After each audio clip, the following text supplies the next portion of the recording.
Dear students, welcome back to Alhamd coaching academy. हमारा third chapter जारी है और हमारा जो आज का डिस्कशन है वो है about the valence bond theory VBT of a covalent bond. Dear students, आप लोगों को ऑलरेडी हमने वेस्पर थ्योरी अपलोड की हुई है, उसके लिमिटेशंस क्या है। यानी सर, अगर आपने वैलेंस बॉन्ड थ्योरी लेकर आए हैं तो वो जो वेस्पर थ्योरी था उसमें लिमिटेशन तो होंगे, तो उसके लिमिटेशन क्या है? तो डियर स्टूडेंट्स, उसके लिमिटेशन ये है कि वो आपको सिर्फ और सिर्फ ज्योमेट्री के बारे में बताता है, वो आपको फॉर्मेशन ऑफ बॉन्ड के बारे में नहीं बताता है। यानी वो आपको ये नहीं बताता है कि हाउ फॉर्मेशन ऑफ बॉन्ड अकर, यानी फॉर्मेशन ऑफ बॉन्ड कैसे होगा, ये आपको वेस्पर थ्योरी नहीं बताता है। फॉर्मेशन ऑफ बॉन्ड, ये जो कोवेलेंट बॉन्ड बनता है तो वो आपको बता रहा था arrangement of electrons around the central atom, यानी वो आपको ज्योमेट्री के बारे में बता रहा था, वो आपको शेप के बारे में बता रहा था। तो आपको ये नहीं बता रहा था कि ये जो दो एटम शेयर करते हैं इलेक्ट्रॉन को, ये किस तरह से शेयर करते हैं, यानी how the formation of bond occur, ये आपको valence shell electron pair repulsion theory नहीं बता रहा था। तो ये इसका पहला लिमिटेशन है। और दूसरा लिमिटेशन डियर स्टूडेंट्स उसका ये है, दूसरा लिमिटेशन आप अपने नोट्स में लिखिएगा। दूसरा लिमिटेशन ये है कि जो वेस्पर थ्योरी है वो आपको बॉन्ड एनर्जी, बॉन्ड स्ट्रेंथ और बॉन्ड लेंथ के बारे में नहीं बताता है। यानी वो बॉन्ड के फॉर्मेशन के बारे में और बॉन्ड के जो कैरेक्टरिस्टिक हैं कि ये बॉन्ड स्ट्रेंथ वाला, स्ट्रेंथ वाइज ज्यादा है, ये वाला थोड़ा सा वीक है, इसकी बॉन्ड एनर्जी इतनी होनी चाहिए, इसका बॉन्ड लेंथ इतना होना चाहिए, इसके बारे में भी एक्सप्लेनेशन नहीं दे रहा था। यानी वो किस चीज के बारे में एक्सप्लेनेशन नहीं दे रहा था, वो बॉन्ड लेंथ के बारे में एक्सप्लेनेशन नहीं दे रहा था कि बॉन्ड लेंथ यहां पे कैसे होगा। दूसरा, वो आपको बॉन्ड एनर्जी के बारे में एक्सप्लेनेशन नहीं दे रहा था कि बॉन्ड एनर्जी क्या होगी इस बॉन्ड की।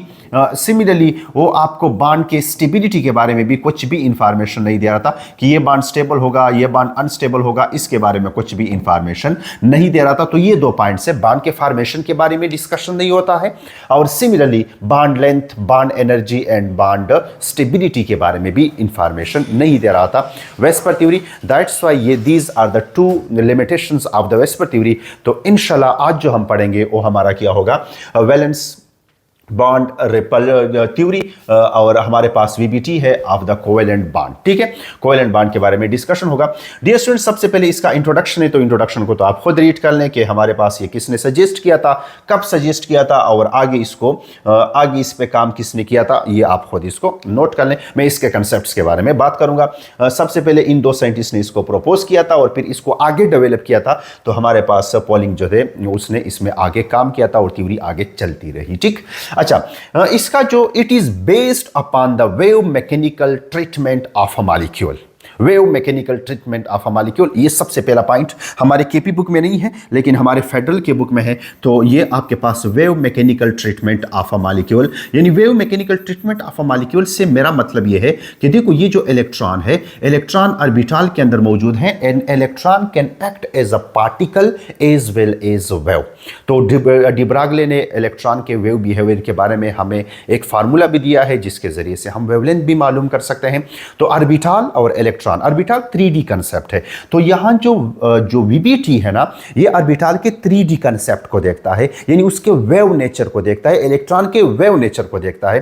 तो इसी वजह से यहां पर ये बात आपने नोट करनी है कि ये बेस्ड है on the wave nature of the electron present in orbital that having a 3D concept. ठीक है, ट्रीटमेंट ऑफ अ मॉलिक्यूल, इसका मतलब ये है। ठीक, तो ये पॉइंट्स आपने अपने साथ नोट करना है कि ये इलेक्ट्रॉन के पार्टिकल नेचर को नहीं देखेगा, ये इलेक्ट्रॉन के वेव नेचर को देखेगा। ठीक है, अच्छा, दूसरी बात आगे चलते हैं और तीसरा पॉइंट हमारे पास ये है, it explain the formation of bond. ठीक है, फॉर्मेशन ऑफ बॉन्ड जो कि आपके पास वेस्पर थ्योरी एक्सप्लेन नहीं कर रहा था। ठीक, अच्छा, इसके बाद है बॉन्ड एनर्जीज के बारे में बात करेगा कि यहां पर बॉन्ड एनर्जी ज्यादा रिक्वायर्ड होगी अगर इस तरह का ओवरलैप हो, यहां पर बॉन्ड एनर्जी कम रिक्वायर्ड होगी, वो तो डिस्कशन होगा आगे जाके होगा। Bond length and shape of a covalent molecule, यानी ये आपको शेप के साथ साथ ये तीन चीजें भी बताएगा, बॉन्ड लेंथ बताएगा, बॉन्ड एनर्जी बताएगा और फॉर्मेशन ऑफ बॉन्ड की एक बॉन्ड बनता कैसे है, इनके बारे में भी आपको इंफॉर्मेशन देगा। और अगर बॉन्ड एनर्जी के बारे में डिस्कशन होगा तो डियर स्टूडेंट्स ऑटोमेटिकली बॉन्ड के स्टेबिलिटी के बारे में भी डिस्कशन होगा। ठीक है, तो ये आपको एक्सप्लेन करके देगा, ये पॉइंट आपने अपने साथ नोट करना है। और इसका जो बेसिक आइडिया है, इसका जो बेसिक थीम है, इसका जो बेसिक मकसद है, the basic idea of the VBT is that half filled valence atomic orbital of combining atoms overlap to form a covalent bond. ये इसका मेन आइडिया है, इसका मेन कंसेप्ट ये है। फॉर एग्जांपल आपके पास मैं कार्बन ले लेता हूं, देखो यहां पर कार्बन को देखिएगा, कार्बन, ये कार्बन जो है, कार्बन के अंदर 6 इलेक्ट्रॉन्स हैं। कितने इलेक्ट्रॉन्स हैं? 6 इलेक्ट्रॉन्स। तो अगर मैं इसका इलेक्ट्रॉनिक कन्फिगरेशन करूं तो यहां पर हो जाएगा 1s2, साथ में हो जाएगा 2s2 और यहां पर हो जाएगा 2p2। अब ये जो मैंने आपके सामने ड्रा किया है, this is the shell number 1 जिसको हम K शेल बोलते हैं, this is the shell number 2 जिसको हम L शेल बोलते हैं। L शेल के अंदर मौजूदा जो सब शेल है वो S है और साथ में किया है P है, और इसी सब शेल्स के अंदर, सब शेल के अंदर अब ऑर्बिटल मौजूद है, यानी इस S के अंदर भी 2 इलेक्ट्रॉन है, ये जो 2s है इसके अंदर 2 इलेक्ट्रॉन्स मौजूद हैं। और सिमिलरली ये जो P है, P आप लोगों को पता है कि P सब शेल के अंदर, ये अल्फाज गौर से सुनिएगा, P सब शेल के अंदर 3 ऑर्बिटल्स हैं। एक का नाम आपके पास हो जाएगा px, दूसरे का नाम आपके पास हो जाएगा py और तीसरे का नाम आपके पास हो जाएगा pz। तीसरे का नाम क्या हो जाएगा आपके पास? pz हो जाएगा, ठीक है। तो स्टूडेंट याद रखिएगा, इसके अंदर भी एक इलेक्ट्रॉन मौजूद है px के अंदर, और py के अंदर भी एक इलेक्ट्रॉन मौजूद है। अब इसको मैंने क्यों ड्रा नहीं किया? क्योंकि ये तो कोर है ना, ये तो इनर है, ये तो वैलेंस बॉन्ड, वैलेंस बॉन्ड जो ऊपर नाम है, यानी वैलेंस शेल में हमारा डिस्कशन होगा। वैलेंस शेल जो है वो बॉन्डिंग में हिस्सा लेगा, नंबर फर्स्ट पॉइंट, ठीक है जी। अच्छा, अब अगर आप यहां पे आ जाएं तो ये जो L है, ये वैलेंस यहां पर कंसीडर्ड होता है, हर एक एटम का अपना अपना होता है। तो यहां पर जो आपके पास ये जो S है 2s2, ये तो फुल फील्ड है। ये क्या है आपके पास? Full field. आपको पता होना चाहिए, ये जो एक डब्बा है ये ऑर्बिटल है और इसके अंदर 2 इलेक्ट्रॉन होते हैं, तो ये तो फुल फील्ड है वैलेंस, लेकिन क्या है? फुल फील्ड है। और यहां पर अगर आप आ जाएं तो ये px और py, इसमें एक एक इलेक्ट्रॉन मौजूद है, यानी इसको मैं फुल फील्ड की बजाय इसको मैं क्या कहूंगा? हाफ फील्ड कहूंगा। क्या कहूंगा जी? इसको मैं कहूंगा हाफ फील्ड एटॉमिक ऑर्बिटल। इसको मैं क्या कहूंगा? Half field atomic orbital. अब ये जो हाफ फील्ड एटॉमिक ऑर्बिटल है, ये अपने आप को कंप्लीट करने के लिए किसी और बाहर वाले, किसी और एटम के एटॉमिक ऑर्बिटल के साथ ओवरलैप करेगा। क्या करेगा? ओवरलैप करेगा, और इसके ओवरलैप के नतीजे में क्या बनेगा? केमिकल बॉन्ड बनेगा, कोवेलेंट बॉन्ड बनेगा। तो ये वीबीटी का कंसेप्ट है, यानी एक कार्बन आपके पास है, इस कार्बन के वैलेंस शेल में जो ऑर्बिटल है, वैलेंस शेल के सब शेल के अंदर जो ऑर्बिटल है px, वो हाफ फील्ड है, वो हाफ फील्ड है, वो अपने आप को कंप्लीट फील्ड करना चाहेगा तो वो जाएगा किसी और हाफ फील्ड, किसी और एटम के हाफ फील्ड ऑर्बिटल के साथ ओवरलैप करेगा, और इसी ओवरलैपिंग के नतीजे में क्या बनेगा? इसी ओवरलैपिंग के नतीजे में एक केमिकल बॉन्ड बनेगा। तो यहां आपने जो पॉइंट्स नोट करने हैं, वो पॉइंट्स ये नोट करना है सबसे पहला कि आपके पास हाफ फील्ड ऑर्बिटल होना जरूरी है, हाफ फील्ड होना चाहिए। अगर कंप्लीटली फील्ड था, उसमें 2 इलेक्ट्रॉन थे, वो बॉन्डिंग में हिस्सा नहीं लेगा according to the VBT, according to the VBT. आपको स्टूडेंट्स कहते हैं सर यहाँ पर तो ये 4 बॉन्ड बना रहा है, अगर वीबीटी के मुताबिक देखे जाएं तो यहाँ पर तो ये 2 बॉन्ड बनाएगा। सर ये क्या है? वेट करें, हाइब्रिडाइजेशन पूरा कंसेप्चुअली समझाऊंगा, ठीक है जी। अच्छा, सबसे पहले हाफ फील्ड, और ये क्या होगा? वैलेंस भी होगा, वैलेंस वाला atomic orbitals of the combining atoms, यानी एटम्स 2 होंगे या 3 होंगे, जितने भी होंगे, जब वो कंबाइन होंगे, ओवरलैप, इनमें ओवरलैपिंग होगा। अब ओवरलैपिंग का क्या मतलब है? यानी फॉर एग्जांपल आपके पास ये है, एक px को मैंने यहां पर बना लिया एक एटम का, और दूसरे एटम का जो भी है उसका भी मैंने यहां पर px बना लिया, ठीक है। ये भी इसके साथ है, आपके साथ px, और ये दूसरा जो है वो आपके साथ क्या है? px है। अब ये अगर ओवरलैप करेंगे, अगर ये ओवरलैप करेंगे डियर स्टूडेंट्स, तो अब देखो मैं इसको नीचे यहां पर ऐसे बना देता हूं कि ये px आपके पास हो जाएगा, और दूसरा px इस तरह से एक दूसरे पर ओवरलैप करेंगे, और यहां पर as a result chemical bond बनेगा। तो ये जो मैंने नीचे बनाया है, this is called overlapping to form a covalent bond. और जब ऐसे ओवरलैपिंग होगा तो इस बॉन्ड को हम बोलेंगे कि यहां पर क्या बन चुका है? कोवेलेंट बॉन्ड बन चुका है। सो वीबीटी का एक ही मकसद है, एक ही उसका मेन एम है कि जब कोवेलेंट बॉन्ड बनता है उसमें एटॉमिक ऑर्बिटल ओवरलैप करेंगे, लेकिन कौन से एटॉमिक ऑर्बिटल ओवरलैप करेंगे? जो वैलेंस होंगे, नंबर फर्स्ट शर्त, और दूसरा जो हाफ फील्ड भी होंगे, कंप्लीटली फील्ड ओवरलैपिंग में हिस्सा नहीं लेंगे, चाहे वो वैलेंस हो या ना हो, ठीक है, चाहे वो वैलेंस हो या ना हो। तो ये पॉइंट आपने अपने साथ नोट करना है। प्लीज इसका आप स्क्रीनशॉट ले लें, मैं आगे मूव करता हूं, ठीक है जी। अच्छा, ओके। जी, तो पास्टुलेट ऑफ द वीबीटी किया है। कभी कभी इसमें शॉर्ट क्वेश्चन आता है कि right a short note on the postulate of the VBT. तो इनके अभी पास्टुलेट हम डिस्कस करेंगे, आपने मेरे साथ रहना है और नोट्स बनाना है। सबसे पहला है फॉर्मेशन ऑफ द बॉन्ड, यानी वीबीटी आपको सिखाएगा कि फॉर्मेशन ऑफ बॉन्ड क्या कैसे होता है। तो अगर आप यहाँ पे पढ़ें कि a bond between the two atoms, two different atoms होंगे, उनके दरमियान जो बॉन्ड बनता है वो किसके नतीजे में बनता है? By the overlapping of the half filled orbital, यानी ये जो आपके पास एक एटम के पास भी हाफ फील्ड ऑर्बिटल होगा और दूसरे एटम के पास भी हाफ फील्ड ऑर्बिटल होगा, तो इनका ओवरलैप होगा बिटवीन द टू एटम्स और एज ए रिजल्ट क्या बनेगा? एज ए रिजल्ट बॉन्ड बनेगा, जिस तरह के अभी हमने इंट्रोडक्शन में ये बात की है। स्टूडेंट, यहां पर ये जो हाफ फील्ड ऑर्बिटल होने चाहिए ये वैलेंस होने चाहिए अकॉर्डिंग टू द वीबीटी के वैलेंस शेल में जो हाफ फील्ड ऑर्बिटल होंगे वो क्या करेंगे?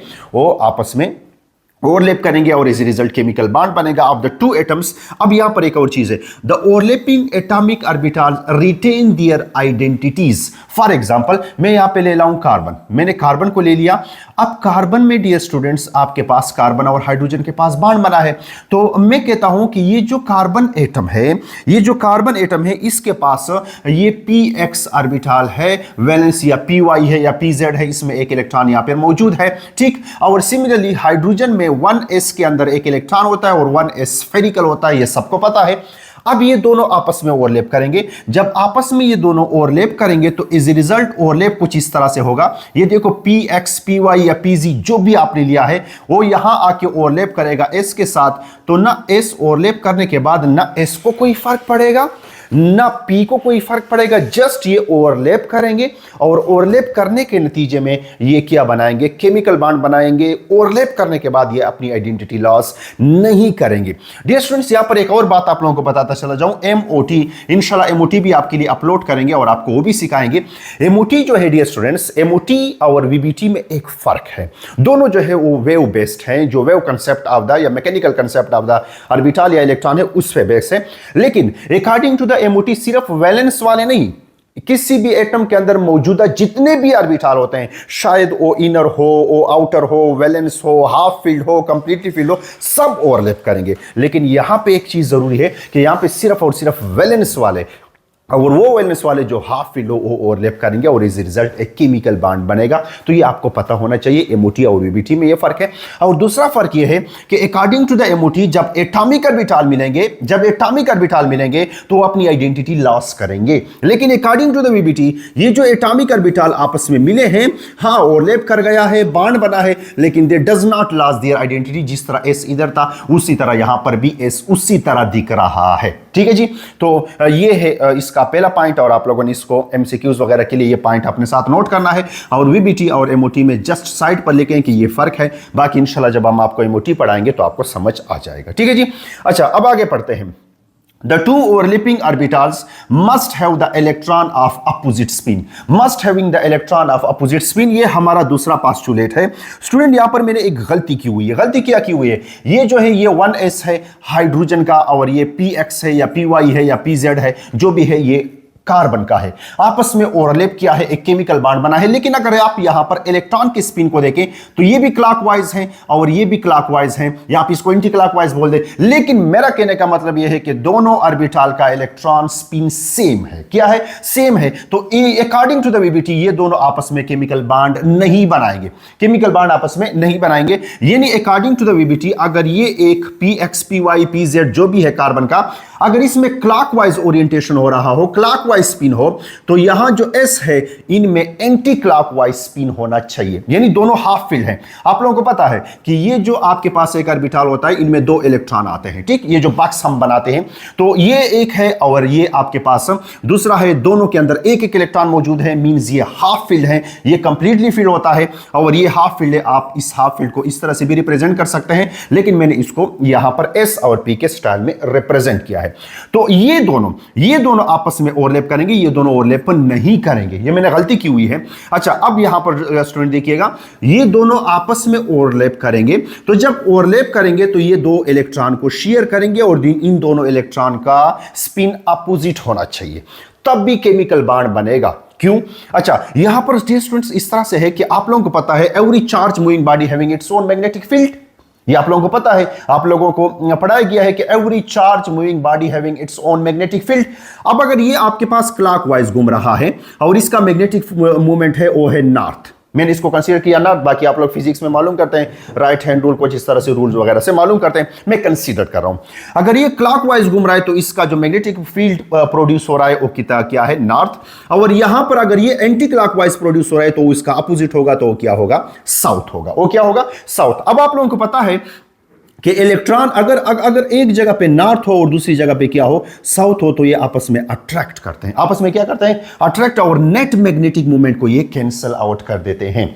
सही है, तो ये एक इसका फैक्टर है कि इसका अपोजिट स्पिन होना चाहिए ताकि ये एक दूसरे को रिपेल करने की बजाय अट्रैक्ट करे, क्योंकि चार्जेस की वजह से नेगेटिव चार्ज चार्जेस की वजह से तो वैसे भी एक दूसरे को रिपेल कर रहे हैं, चार्जेस की वजह से तो वैसे भी एक दूसरे को रिपेल कर रहे हैं। ठीक है जी, तो ये आपको पता होना चाहिए कि अपोजिट स्पिन इसलिए जरूरी है ताकि वो मैग्नेटिक मोमेंट को क्या करें, कैंसल आउट करें और यहां पर एक स्टेबल केमिकल बॉन्ड बन जाए। ठीक, अच्छा स्टूडेंट, इस वीबीटी से हट के एक और चीज मैं आप लोगों को समझाना चाहता हूं कि आपके पास H2 बना है, H2 ये दो हाइड्रोजन से बना है, एक हाइड्रोजन यहां पर है और दूसरा हाइड्रोजन यहां पर है। ठीक है, इसमें भी एक इलेक्ट्रॉन मौजूद है और यहां पर दूसरा अपोजिट स्पिन के साथ ले लेंगे, इसमें भी एक इलेक्ट्रॉन मौजूद है, यहां पर ये न्यूक्लियस है और ये भी आपस में क्या है, न्यूक्लियस है।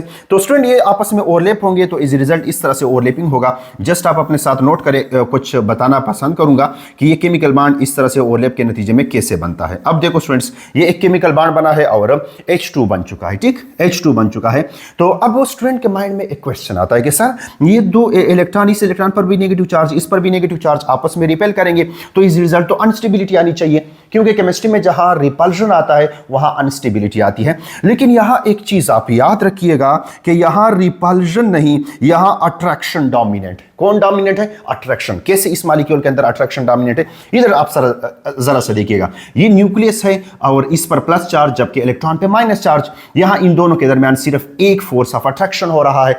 यहां पर भी अगर आप देखें तो एक फोर्स ऑफ अट्रैक्शन हो रहा है, इस एटॉमिक और इस एटॉमिक हाइड्रोजन में 1 force of attraction between electron and proton. ठीक है, लेकिन अगर आप यहां पे देखें तो ये जो न्यूक्लियस है जो पहले एक इलेक्ट्रॉन को अट्रैक्ट कर रहा था, अब इस इलेक्ट्रॉन को भी अट्रैक्ट कर रहा है और इस दूसरे वाले इलेक्ट्रॉन को भी अट्रैक्ट कर रहा है, यानी अट्रैक्टिव फोर्सेस यहां एक थे, यहां दो हो चुके हैं। केमिस्ट्री में याद रखिएगा, जहां पर अट्रैक्टिव फोर्सेस ज्यादा होते हैं, क्या ज्यादा होते हैं, अट्रैक्टिव फोर्सेस ज्यादा होते हैं, जहां पर अट्रैक्टिव फोर्सेस ज्यादा होते हैं वहां पे स्टेबिलिटी आती है, वहां पे क्या आती है, स्टेबिलिटी। तो अगर आप एटॉमिक में देखें तो एटॉमिक में सिर्फ एक अट्रैक्शन था, और अगर आप मॉलिक्यूलर में देखें तो मॉलिक्यूलर में कितने अट्रैक्शन हो चुके हैं, 2 अट्रैक्शन हो चुके हैं। ठीक है, सिमिलरली ये जो न्यूक्लियस है ये भी इस इलेक्ट्रॉन को अट्रैक्ट कर रहा है और ये इस दूसरे इलेक्ट्रॉन को भी अट्रैक्ट कर रहा है, यानी यहां पर अट्रैक्शन अगर टोटल देखा जाए तो टोटल अट्रैक्शन 4 हो रहा है इन अ मॉलिक्यूल। तो दैट्स व्हाई ये स्टेबल है, क्योंकि अट्रैक्शन जो है वो ज्यादा हो चुका है। रिपल्शन यहां कितना होगा, रिपल्शन यहां इस इलेक्ट्रॉन और इस इलेक्ट्रॉन के दरमियान है, यानी यहां रिपल्शन 1 है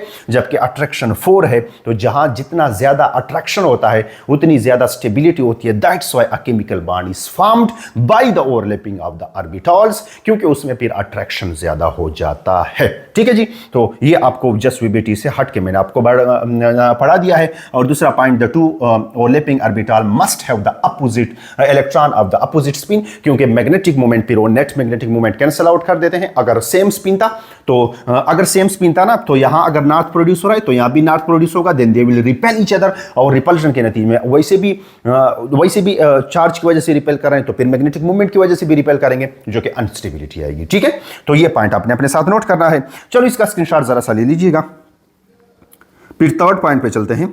अच्छा जी, थर्ड पॉइंट इस तरह से है डियर स्टूडेंट्स कि overlapping must be less than 50%। Overlapping must be less than 50%, यानी आपके पास ये पॉइंट आपको अक्सर बुक में नहीं मिलेगा। प्लीज अपने साथ अपने नोट्स या अपने बुक पर लिखिएगा कि ये जो 2 एटॉमिक ऑर्बिटल हैं, फॉर एग्जांपल ये एक हाइड्रोजन का है, इसमें यहां न्यूक्लियस और इलेक्ट्रॉन, और ये दूसरे हाइड्रोजन का है, यहां पर आपके पास हो जाएगा न्यूक्लियस और साथ में क्या है, इलेक्ट्रॉन। अगर ये आपस में ओवरलैप करेंगे ना, ओवरलैप के नतीजे में केमिकल बॉन्ड बनेगा, तो इन दोनों का जो ओवरलैपिंग है, इन दोनों का जो ओवरलैपिंग है, that must be less than the 50%, that must be less than the 50%। ऐसा ना हो, ऐसा ना हो, ये क्यों जरूरी है, ऐसा ना हो कि आप इन दोनों को इस तरह से ओवरलैप करें कि ये 50% से ज्यादा हो और इन इन दोनों के ये जो डाट है, ये एक का न्यूक्लियस है, ये दूसरे का न्यूक्लियस है, इलेक्ट्रॉनिक रिपल्शन तो हो रहा था, ठीक है, लेकिन अगर यहां न्यूक्लियस भी एक दूसरे के करीब आ गए तो न्यूक्लियस के दरमियान भी रिपल्शन शुरू हो जाएगा, जो कि बहुत अनस्टेबिलिटी काज करेगा। तो अगर आप यहां पर देखें ना, तो न्यूक्लियाई दोनों एक दूसरे से दूर है। दूर क्यों है? क्योंकि यहां पर थोड़ा सा ओवरलैपिंग हो चुका है। यो बोलते हैं जस्ट एक दूसरे को गले लगाया है, लेकिन दूर से ऐसे गले लगाया हुआ है, लेकिन यहां पर एक दूसरे में दंसे हुए हैं। जब दंसे हुए जाएंगे तो न्यूक्लियस भी एक दूसरे के करीब आएंगे, तो एक न्यूक्लियस पर भी प्लस चार्ज है और दूसरे न्यूक्लियस पर भी प्लस चार्ज है, तो एक दूसरे को क्या करेंगे? रिपेल करेंगे। So the overlapping must be less than the 50%। 50% से लेस इसलिए होना चाहिए क्योंकि फिर न्यूक्लियर रिपल्शन अनस्टेबिलिटी काज करता है। क्या काज करता है? अनस्टेबिलिटी काज करता है, ठीक।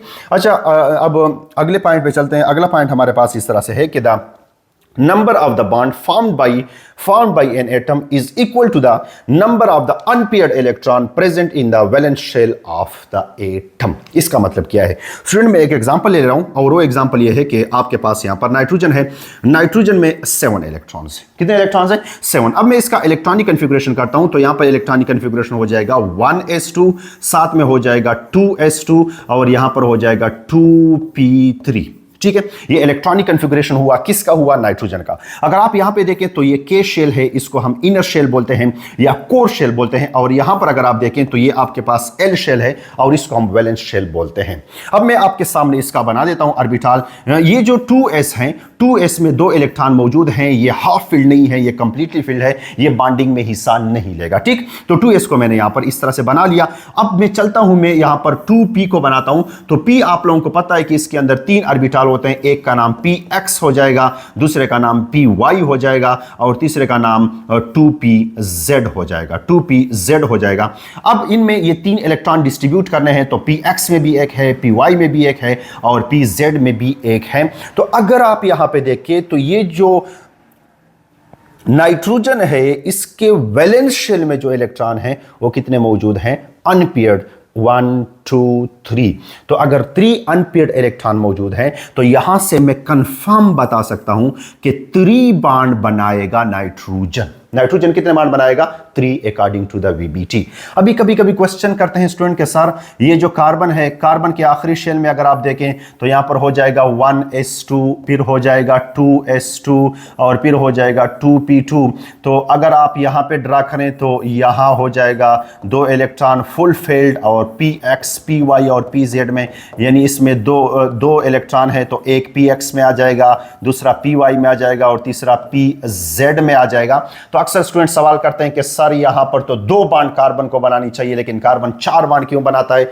इसका आंसर आपको मिलेगा हाइब्रिडाइजेशन में। इंशाल्लाह हाइब्रिडाइजेशन भी आ रहा है, लेकिन यहां according to the VBT valence shell के अंदर मौजूदा जो अनपेयर्ड इलेक्ट्रॉन जितने होंगे वही एटम उतने ही बॉन्ड बनाएगा, ठीक है। ये पॉइंट भी आपको पता होना चाहिए। फॉर एग्जांपल हाइड्रोजन में 1 इलेक्ट्रॉन है, तो इसका इलेक्ट्रॉनिक कन्फिगरेशन है 1s1। इसका इलेक्ट्रॉनिक कन्फिगरेशन क्या है? 1s1। तो ये एक ही बॉन्ड बनाएगा। जिस तरह कि अमोनिया के केस में आप देखें तो नाइट्रोजन है, इसके साथ 3 हाइड्रोजन है, यानी एक नाइट्रोजन ने 3 हाइड्रोजन के साथ 3 बॉन्ड बनाए हैं, जबकि एक हाइड्रोजन ने एक नाइट्रोजन के साथ सिंगल बॉन्ड बनाया है, ठीक है।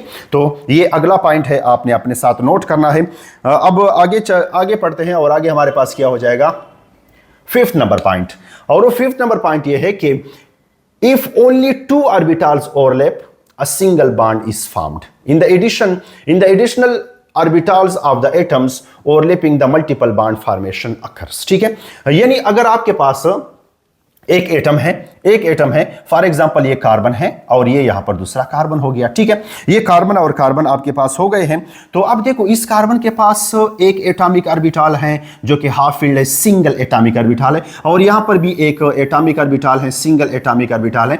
तो अगर दो डिफरेंट एटम के सिंगल एटॉमिक ऑर्बिटल आपस में ओवरलैप करेंगे तो एक बॉन्ड बनेगा। कितने बॉन्ड बनेंगे? एक बॉन्ड। तो यहां पर अगर ये आपस में ओवरलैप करेंगे तो इजी रिजल्ट क्या बन जाएगा? एक बॉन्ड बन जाएगा। लेकिन स्टूडेंट अगर एक और बात की जाए कि यही कार्बन है, इसके अंदर एक और भी एटॉमिक ऑर्बिटल है pz आ गया और वो भी हाफ फिल्ड है, वो भी क्या है, हाफ फिल्ड। तो ये दो सिंगल तो हो चुका है, लेकिन उसके एडिशन में, अगर उसकी एडिशन में उन्हीं एटम के दरमियान एटम वही होनी चाहिए, उन्हीं एटम के दरमियान अगर सिंगल एटॉमिक ऑर्बिटल्स की बजाय डबल या दो से ज्यादा एटॉमिक ऑर्बिटल का मिलना शुरू हो गया, तो फिर उससे क्या बनेगा, मल्टीपल बॉन्ड बनना शुरू हो जाएंगे। फॉर एग्जांपल यहां पर देखो 1 2, यहां पर सिंगल, तो इससे तो सिंगल बॉन्ड बना। लेकिन अगर आप यहां येलो वाले को देखें ना, तो रेड वाला भी बना है और येलो वाला भी, यानी एक एटॉमिक ऑर्बिटल नहीं है। अब एटॉमिक ऑर्बिटल 2 हैं, तो कितने बॉन्ड बनेंगे, तो 2 बॉन्ड बनेंगे, सही है। एटॉमिक ऑर्बिटल 3 ओवरलैप कर रहे हैं तो 3 बॉन्ड बनेंगे। एटॉमिक ऑर्बिटल 4 ओवरलैप कर रहे हैं तो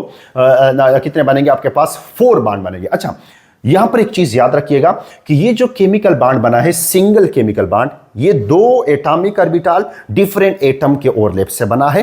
अच्छा, यहां पर इलेक्ट्रॉन कितने इन्वॉल्व है, इलेक्ट्रॉन 2 इन्वॉल्व है, ठीक। और ये जी रिजल्ट क्या बनेगा, सिंगल बॉन्ड बनेगा। अब अगर आपसे कोई पूछे कि डबल बॉन्ड है, 2 बॉन्ड बने हुए हैं, बताओ इसमें कितने एटॉमिक ऑर्बिटल इन्वॉल्व होंगे, तो एटॉमिक ऑर्बिटल इसमें 4 इन्वॉल्व होंगे और इसमें इलेक्ट्रॉन कितने होंगे, इसमें इलेक्ट्रॉन भी 4 होंगे और ये 4 के 4 हाफ फील्ड होंगे और 4 के 4 के दरमियान ओवरलैप हुआ होगा, ठीक है। तो ये आपके पास ये पॉइंट आना चाहिए, इस पॉइंट को आप अपने ज़्यादा नोट कीजिएगा, ठीक है। अब आगे बढ़ते हैं और आगे हमारे पास क्या है, आगे वाला पॉइंट बड़ा इंपॉर्टेंट है और वो ये है कि in order to form a bond the overlapping of orbital must have the same symmetry with respect to the bond axis, अब आप जरा सा देखिएगा, मैं आपको एक चीज समझा देता हूं स्टूडेंट। इस तरह से है कि लेट से ये मेरे पास एक एटम है, जो भी आप ले रहे हैं, इसका ये न्यूक्लियस है, ठीक है, और यहां पर एक दूसरा एटम है और उसका ये आपके पास क्या हो जाएगा, न्यूक्लियस हो जाएगा। मैं यहां पर 4 एटम्स ले रहा हूं, उसी एटम को मैंने यहां पर फिर से बना लिया है और इस एक एटम को मैंने यहां पर फिर से बना लिया। अब जरा सा देखिए, आपको समझ आने वाला है, ठीक है। अब मैं ऐसे करता हूं कि मैं यहां पर एक एटॉमिक ऑर्बिटल बना देता हूं। लेट से ये मेरे पास हो गया एटॉमिक ऑर्बिटल और इसको मैंने कहा px, सही है। इसका एक्सिस ऑफ ओरिएंटेशन इस तरह से है, सही है। बॉन्ड एक्स, बॉन्ड एक्सिस जहां पे बॉन्ड बनता है या align joining the nuclei of 2 bonded atom is called bond axis. ये आपको समझ आ जाएगा। खैर, आप इसको देखें। और ये दूसरा जो है, दूसरा हमारे पास इस तरह से है और इसको मैंने कहा py, मैंने इसको कहा, और इसमें भी एक इलेक्ट्रॉन है और इसमें भी एक इलेक्ट्रॉन है, दोनों हाफ फील्ड हैं, दोनों हाफ फील्ड हैं। लेकिन अगर आप यहां पर देखें ना, तो यहां न्यूक्लियर एक्सिस ऑर्बिटल के एक एंड से लेकर ऑर्बिटल के दूसरे एंड तक अगर मैं आ जाऊं, तो इसका न्यूक्लियर एक्सिस कुछ इस तरह से है, न्यूक्लियर एक्सिस इसका कुछ इस तरह से है। और अगर यहां पर मैं ऑर्बिटल के एक एंड से दूसरे एंड तक जाऊं, तो इसका न्यूक्लियर एक्सिस कुछ इस तरह से है। यानी ये न्यूक्लियर एक्सिस एक दूसरे को बिल्कुल अपोजिट है। बिल्कुल क्या है, अपोजिट। आप जरा सा यहां पर आ जाएं, यहां पर मैं आपके सामने बना देता हूं और यहां पर भी मैं आपको दिखा देता हूं। अब एक एटम है, उसके न्यूक्लियस के पास इस तरह से एक ऑर्बिटल है और हाफ फील्ड है, और दूसरा जो है वो इस तरह से एक ऑर्बिटल है और वो भी क्या है, आपके पास हाफ फील्ड है। तो अगर आप इसके न्यूक्लियर एक्सिस को देखें ना, अगर आप इसके न्यूक्लियर एक्सिस पे लाइन ड्रा करें, तो ये देखो, ये हमारे पास न्यूक्लियर एक्सिस हो जाएगा और यहां पर ऑर्बिटल के एक एंड से दूसरे एंड तक न्यूक्लियस से पास होता हुआ ये दूसरा न्यूक्लियर एक्सिस हो जाएगा। तो यहां पर न्यूक्लियर एक्सिस दोनों सेम है, ये सिमेट्रिकल है, तो यहां पर ओवरलैपिंग पॉसिबल है और यहां पर बॉन्ड एक्स भी सेम है, बॉन्ड एक्सिस भी सेम है। देखो, ये जो लाइन गुजर रहा है ना, इस एटम से बिल्कुल इस तरह से न्यूक्लियस से पास होता हुआ, और ये भी यहां पर बिल्कुल न्यूक्लियस से पास होता हुआ, दोनों के बॉन्ड एक्सिस भी सेम है। इट मींस कि दोनों की सिमेट्री भी सेम है। अगर आप देखें तो दोनों की सिमेट्री भी सेम है, तो ये आपस में ओवरलैप करके केमिकल बॉन्ड बनाएंगे। लेकिन ये जो दो हैं, ये आपस में केमिकल बॉन्ड नहीं बना सकते हैं, ये आपस में ओवरलैप नहीं कर सकते हैं। ये पॉइंट आपके माइंड में होना चाहिए, ठीक है। वीबीटी में ये पॉइंट है, अपने नोट्स में जरा डालिएगा, केपी बुक में आपको नहीं मिलेगा, ये आपको फेडरल के बुक से मिलेगा, ठीक है। अच्छा जी, एक और चीज भी आपको पढ़ा देते हैं। जब मैंने शुरू किया तो मैंने कहा कि electron behave like a wave. तो अगर आप देखें तो एक वेव में क्रस्ट, नशेब व फराज होते हैं, क्रस्ट एंड ट्रप्स होते हैं, ठीक है। यहाँ इसको हम पॉजिटिव बोलते हैं और इसको हम क्या बोलते हैं, नेगेटिव बोलते हैं। तो अगर एक ऑर्बिटल आप देखें ना, एक ऑर्बिटल आप देखें, तो एक ऑर्बिटल को मैं इस तरह से बनाता हूँ। देखो, मैंने एक ऑर्बिटल को इस तरह से बना दिया, तो ऑर्बिटल का ये एंड जो होगा उस पर पॉजिटिव साइन होगा और इस एंड पर नेगेटिव साइन होगा, या आप उस पर नेगेटिव बनाएं, इस पर पॉजिटिव बनाएं, ठीक है। और यहाँ पर दूसरा ऑर्बिटल जो है उसको भी मैंने ऐसे बना दिया तो एक इंड पर प्लस चार्ज होगा और दूसरे इंड पर माइनस चार्ज होगा। ठीक है, ये आपके पास ये क्रस्ट है, ये ट्रफ्ट है, क्रस्ट और ट्रफ्ट, एक पर प्लस चार्ज दूसरे पर माइनस चार्ज। तो ये एक वेव है, अलग वेव है, इसको मैंने यहां बना लिया। और सिमिलरली ये एक दूसरा वेव है, इसको मैंने यहां पर बना लिया। तो दोनों वेव आपस में इंटरफेरेंस करेंगे तो इज रिजल्ट ओवरलैप होगा और केमिकल बॉन्ड बनेगा। अगर आपके पास स्टूडेंट ये साइन इस तरह से हो जाए, देखिए देखिए देखिए, अगर आपके पास साइन इस तरह से हो जाए कि यहां पर हो माइनस और यहां पर हो प्लस और यहां पर हो आपके पास प्लस और यहां पर हो माइनस, यानी क्रस्ट ट्रफ के सामने आ जाए और ट्रफ क्रस्ट के सामने आ जाए, तो इन दोनों के साइंस डिफरेंट है, तो यहां पर भी केमिकल बॉन्ड नहीं बनेगा। केमिकल बॉन्ड उन ऑर्बिटल के ओवरलैप से बनेगा जिनके साइंस जो है वो क्या हो, सेम हो, और इसके नतीजे में कंस्ट्रक्टिव इंटरफेरेंस होकर केमिकल बॉन्ड का फॉर्मेशन होगा।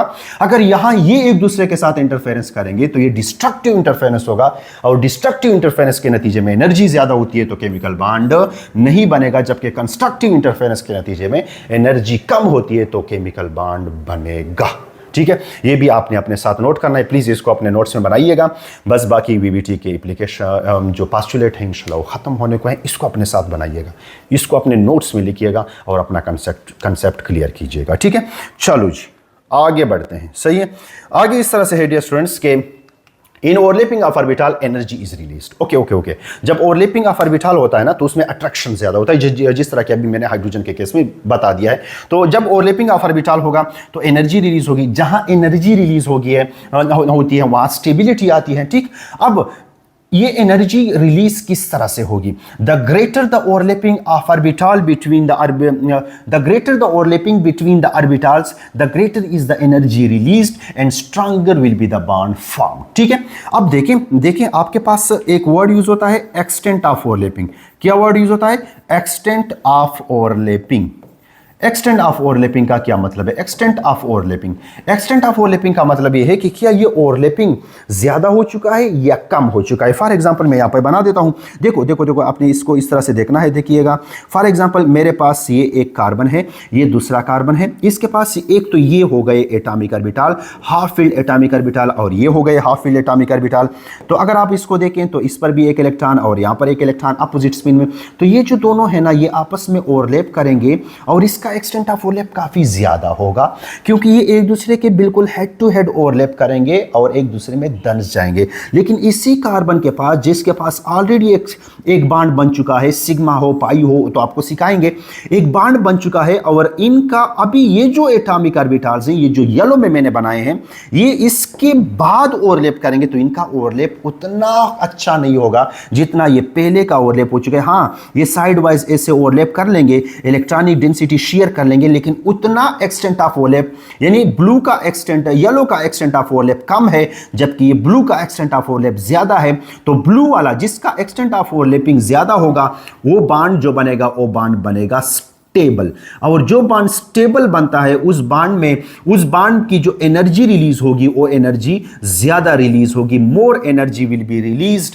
और जब ज्यादा एनर्जी रिलीज होगी तो उसमें एक और भी बात याद रखिएगा कि जितना ज्यादा एक्सटेंट ऑफ ओवरलैप होता है उतना कम बॉन्ड लेंथ होता है, उतना कम बॉन्ड लेंथ होता है। तो प्लीज आपने अपने साथ नोट करना है, उतना कम ही बॉन्ड लेंथ होगा। ठीक है, जितना ज्यादा एक्सटेंट ऑफ ओवरलैपिंग होगा उतना कम आपके पास क्या होगा, उतना कम आपके पास बॉन्ड लेंथ होगा। ठीक है जी, अच्छा आगे बढ़ते हैं। और आगे हमारे पास क्या है कि टू टाइप ऑफ ओवरलैपिंग। अब देखो आपके पास ऑर्बिटल का डिस्कशन होता है ना कि ओवरलैप करेंगे तो कैसे कैसे ओवरलैप करेंगे। सर आपने एक्सटेंट की बात की, अच्छा एक्सटेंट जो है ना, एक्सटेंट ऑफ ओवरलैपिंग ये ऑर्बिटल के टाइप पे भी डिपेंड करता है ना। फॉर एग्जांपल एस या एस ऑर्बिटल एक दूसरे के साथ ओवरलैप करेंगे, या पी और पी ऑर्बिटल एक दूसरे के साथ ओवरलैप करेंगे। अच्छा, पी एस भी ओवरलैप कर सकते हैं। तो ये डिपेंड करता है कि टाइप ऑफ ऑर्बिटल कौन सा है, तो extent of overlapping type of orbital पर भी डिपेंड करता है।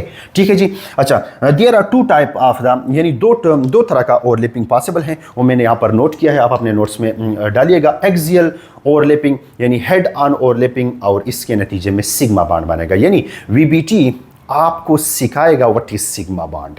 सिग्मा बॉन्ड क्या होता है। वीबीटी आपको सिखाएगा what does mean by pi bond. वो आपको ओवरलैपिंग के स्टाइल से सिखाएगा कि this is a sigma bond and this is a pi bond. लेकिन आपने अपने नोट्स में डालना है कि there are two type of overlapping, एक के नतीजे में सिग्मा बॉन्ड बनेगा और जो सिग्मा बॉन्ड बनता है, इंशाल्लाह मेरा अगला लेक्चर सिग्मा बॉन्ड और पाई बॉन्ड पर है, तो उसको आप बोलते हैं हेड ऑन ओवरलैप या एक्सियल ओवरलैप। और अगला जो बनता है वो पैरेलल ओवरलैप या साइड वाइज ओवरलैप से हमेशा के लिए क्या बनेगा, पाई बॉन्ड बनेगा। These two type of overlapping is possible. अच्छा, इसमें किसका एक्सटेंट ऑफ ओवरलैप ज़्यादा है, किसका कम है, वो तो इंशाल्लाह इन दोनों के अगले लेक्चर में बात करेंगे। लेकिन आपको इतना पता होना चाहिए कि एक एक्सियल ओवरलैप पॉसिबल है, दूसरा क्या है, लेटरल या साइड वाइज या पैरेलल ओवरलैप पॉसिबल है। ठीक है।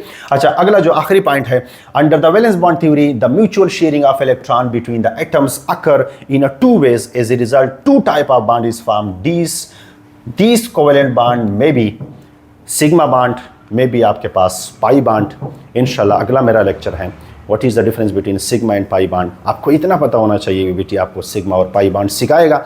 स्टूडेंट, यहाँ पर मेरा एक क्वेश्चन है और क्वेश्चन ये है कि ये जितने भी हम थ्योरीज पढ़ रहे हैं, why these all are about the covalent bond, ये आयनिक बॉन्ड के बारे में क्यों नहीं है। ठीक है, इस क्वेश्चन को आप ज़रा सामान्य में लाइएगा, कहीं पर मुझसे पूछिएगा तो मैं इंशाल्लाह आंसर करूंगा। अगला मेरा लेक्चर है what is the difference between sigma and pi bond. अच्छा, सिग्मा बॉन्ड जो है वो किस किस के ओवरलैप से बनता है, एस ओवरलैप से बनता है, एसपी ओवरलैप से बनता है, पीपी ओवरलैप से बनता है। पाई बॉन्ड जो है वो किससे बनता है, पीपी पाई बॉन्ड होता है, पीडी पाई बॉन्ड होता है, डीडी पाई बॉन्ड होता है। तो इंशाल्लाह उस पर हम डिस्कशन करेंगे, इनमें कौन सा स्ट्रांग होता है, सिग्मा बॉन्ड स्ट्रांग होता है या पाई बॉन्ड स्ट्रांग होता है। होता रहेगा डिस्कशन। दुआ में याद रखिएगा। अल्लाह नेगहबान।